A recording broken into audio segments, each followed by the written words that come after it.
예, 지금 저는 2022년 3월 대선 직전에 후보자에 대한 검증에 관해서 사실적인 그리고 공익적인 보도를 한 두 기자에 대해 1년 6개월이 지난 다음에 갑자기 윤석열의 명예를 훼손했다라고 하면서 이건 대선을 앞둔 정치 공작이다, 이런 프레임으로 어마어마한 수사와 인권 탄압을 했던 그런 사안에 대해서 질의를 드리고자 합니다.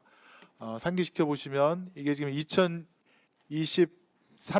9월 1일 검찰이 신학님 전 언론노조위원장을 압수수색하면서 조선일보가 갑자기 김만배 기획 신학님 실행 허위 인터뷰라는 보도를 냈고요. 그다음에 9월 4일 국회 이동관 방통위원장이 이것은 방심위에서 모니터하고 엄중 조치를 하겠다. 그다음에 9월 5일 대통령실에서 희대의 대선 정치 공작 사건이다라고 규정을 하고 9월 5일 국회에서 권성동 국힘당 의원이 뉴스타파 보도는 선거 공작이다, 이렇게 말을 하자 한동훈 장관이 수사에서 엄정하게 책임을 물을 것. 또 같은 날 방심위에서는 뉴스타파 보도를 인용한 방송사 심의 처벌하는 민원 70건이 접수된 후에 바로 일주일 후에 긴급 안건으로 상정을 의결했고요.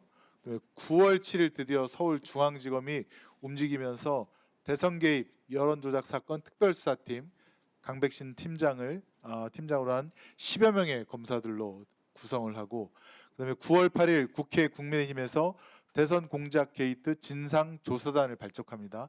유희동 의원이 단장이었는데 9월 12일 방심위에서 드디어 4개 방송국 6개 프로그램에 대해서 1억 4천만 원, 아마 이게 그 방심위 설립된 지 가장 많은 그런 과징금을 부과하고, 드디어 9월 14일 중앙지검에서 뉴스타파 사무실과 여기 두 참고인인 한상진 봉지욱 기자의 집을 압수수색을 합니다. 결론적으로는 9월 19일 이재명 당시 민주당 대표에 대한 체포동의안을 제안하고, 그다음에 9월 21일 체포동의안의 의결까지, 이게 정광석화처럼 아주 그냥 파도처럼 밀려오고 정신없이 몰아쳤는데요. 그럼 대상 보도가 무엇인가 자료화면 보시겠습니까? 이렇게 검찰이 또 국민의힘이 난리를 쳤던 대상 보도는 박영수, 윤석열 통해 부산저축은행 사건 해결이라고 했는데, 김만배 씨가 당시 인터뷰에서 박영수 변호사와 윤석열 당시 대검 중수부 검사를 통해 사건을 해결했다. 또 그 내용 중에는 이재명 성남시장 때문에 대장동 사업에 어려움을 겪었다고 하는데, 이건 맞지요? 네, 맞습니다. 다음 자료 화면이요. 다음 자료 화면입니다. 그럼 결론은 이 사건을 지금 재판하고 있는 재판부에서도 2011년 부산저축은행 대장동 수사 당시에 과연 윤석열이가 이 사건을 봐줬느냐, 조우영에 대한 사건을 봐줬느냐가 핵심이라고 그 판사님도 그렇게 얘기했다는 것이죠. 예, 맞습니다. 예. 요 수사 라인을 보실까요? 2011년 당시 부산저축은행 수사 라인인데요. 김홍일 중수부장이 있다가 최재경 중수부장으로 바뀌고, 또 당시 수사기획관은 우병우였고요. 그다음에 윤석열이 중수이과장으로 불법 대출과 대주주 비리를 수사하는 그런 과정이었습니다. 다음 사건이요. 조우영에 대해서는 2011년 4월 달에 우선 대장동 초기 사업자인 이강길이 대검 중수부 수사관 면담을 했고, 그다음에 이강길에 대한 대검 중수부 수사가 4월 18일 진행이 됩니다. 그런데 여기서 포인트는 윤석열이가 이미 조우영에 대해서 출국 금지를 합니다. 맞죠? 네, 맞습니다. 네. 그리고 그 전에 대검 중수부에서 조우영을 불러서 참고인 조사 3회를 하고, 그다음에 2011년 9월달 그 유명한 박기별 검사가 커피 한 잔 타줬다는 그것이 2011년 9월달에 이루어집니다. 어쨌건 조우영에 대한 수사가 무마됐다는 그런 대가로 박영수는 조우영으로부터 총 변호사 비용을 1억 6천만 원 받게 됩니다. 이것은 여러 경로를 통해서 확인이 되는데요. 다음 자료 화면 보시겠습니까? 공문으로 확인이 됩니다. 조우영 출국금지 문서가 윤석열 중수이과장 결재로 4월 19일 날 이루어진 거 맞죠? 네, 맞습니다. 이거 다 확인하고 보도하신 거 아닙니까? 검찰이 법원에 낸 증거 기록에서 확인한 것들입니다. 검찰이 스스로 법원에 낸 겁니까? 네, 그렇습니다. 다음이요. 조우영 씨가 본인의 범죄 4건에 대해서 자백했다는 진술이 있던데 이것도 맞습니까? 네, 맞습니다. 이것도 검찰이 법원에 낸 증거 기록에서 확인된 내용입니다. 네, 참 어이가 없습니다. 다음 자료요. 자, 상호저축은행에 대한 예금보험공사의 공동검사에도 2011년 4월입니다. 이 지금 부산저축은행에 대해서 불법 대출을 확인했습니다. 지금 계열사 간 신용공여를 많이 했다라든가 개별 차주 신용공여 한도를 초과했다라든가 그래서 이거 지금 수사해야 된다라고 이 자료를 예보가 정식으로 대검 중수부에 보낸 거 아닙니까? 윤석열이 이걸 당연히 확인했을 거고요. 맞죠?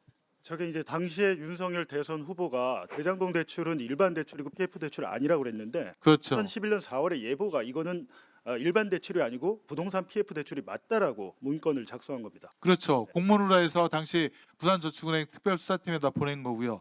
자, 심지어는 부산 이 저축은행에서 다음 자료화면입니다. 2012년 2월 달에 조우영에 대해서 수사해달라고 정식으로 공문을 보냅니다. 이것도 다 확인하셨을 거 아닙니까? 네, 그때 보도 당시에 이미 다 확인을 했고요. 대검 중수부가 제대로 수사를 안 하니까 예금보험공사가 수사를 해달라고 서울중앙지검에 고발장을 거듭 요청을 하죠.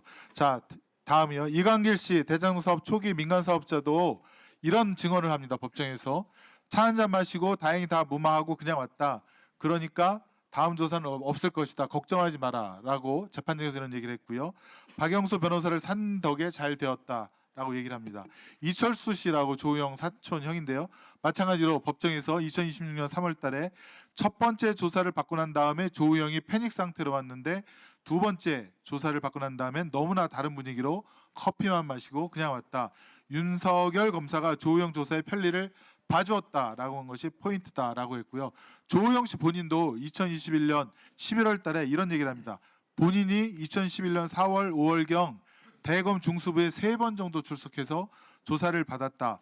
박영수 변호사에게 수사에 협조를 하겠다는 그런 뜻을 전달받고 김만배는 저에게 박영수 변호사를 소개시켜줬다. 이런 것들을 모두 다 확인하고 검증한 다음에 보도를 했는데 뭐가 윤석열에 대한 명예훼손이고 뭐가 대선 공작이라는 것인지 그냥 참고인들께서는 어이가 없었을 것 같은데 여기에 대해서 부가에서 더 뭐 하신 말씀이 있습니까? 제가 알기로는 결국에는 참고인을 향한 공소장에는 이재명 당대표가 160번이나 언급된다고 제가 들었습니다. 결국 대검은 당대신의 특별수사팀은 참고인을 잡기 위한 최종 목표가 아니라 이재명 당대표를 구속시키기 위한 그 경로로서 참고인들에 대한 강압 수사를 한 거 아니겠습니까? 네.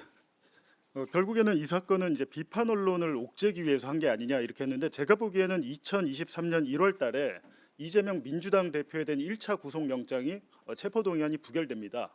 그때 당시 그 체포동의안의 내용이 대장동 사건이었는데요. 그 다음 달에 이제 저희 그 이재명 대표를 서울중앙지검 강백신 팀장이죠. 그때 불러서 이재명 대표에게 뉴스타파 보도를 제시합니다. 제시하면서 여기 나오는 이 공산당 프레임을 김만배와 당신이 만들어서 유포한 거 아니야? 이런 식으로 이제 질문을 해요. 이게 검찰 수사 기록의 내용이에요. 그러니까 2023년 2월경부터 서울중앙지검은 대장동을 구속을 실패하자 이 언론사들과 비판 언론과 이재명을 묶어서 기획을 했던 것이고 동시에 수원지검은 대북 송금 사건 조작을 시작을 했고요. 2023년 9월 그러니까 7달 뒤에 실제로 저희에 대한 서울중앙지검 압수수색이 시작이 됐고 나흘 뒤에 이재명 민주당 대표에 대한 구속영장이 청구가 됩니다. 그러니까 결국에는 이 사건은 비판 언론을 만약에 옥죄려고 했다면 아까 그 이상희 의원 말씀하셨듯이 대선 당시에 문제를 제기했어야죠. 근데 대선 당시에 윤석열 캠프의 가짜뉴스 대응 단장이 김홍일 전 대검 중수부장 윤석열 정권 때 방송통신위원장이었습니다.